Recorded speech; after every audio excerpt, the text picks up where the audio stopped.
अति घाई संकटात नाही म्हणतात ना. आज ही म्हणणं माझ्या ना सकाळी सकाळी खरी ठरणार होती. आज सकाळी जरा लवकरच उठले होते, कारण रियान्सला स्कूलमध्ये ना ट्राय कलर टिफिन द्यायचा होता.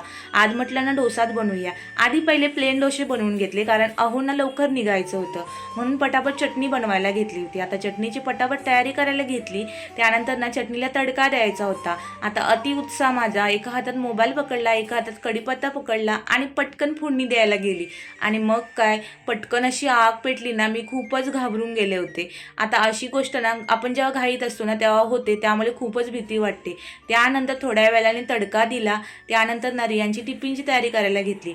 आज मस्त असे ट्राय कलर डोसे बनवणार होते, आणि ना तेही हेल्दी म्हणजे ना गाजर आणि पालक वापरला होता कलरसाठी. आता इथे मी ना पालक मस्त असं एक एक पान करून धुवून घेतलंय, कारण आजकाल ना बाजारात गाजराला पोलिओच झालेला असतो. त्यानंतर 3 भांडी घेतली, त्यामध्ये एक डोशाचं बेटर टाकलं, आणि मग ना एकामध्ये गाजरची प्युरी टाकली, एकामध्ये पालक प्युरी टाकली, आणि मस्त असे ना मिक्स करून घेतलं. आणि मग ना ट्राय कलर डोसा बनवला होता, आणि खूप भारी वाटत होतं, कारण मी असं काहीतरी फर्स्ट टाइम केलं होतं. आणि रियांशला पण खूप आवडलं होतं, कारण ते कलरफुल होतं. त्यानंतर रियांचं टिफिन भरला आणि त्याला स्कूलमध्ये सोडायला गेले. भेटूया पुढच्या ब्लॉगमध्ये. तोवर बाय बाय.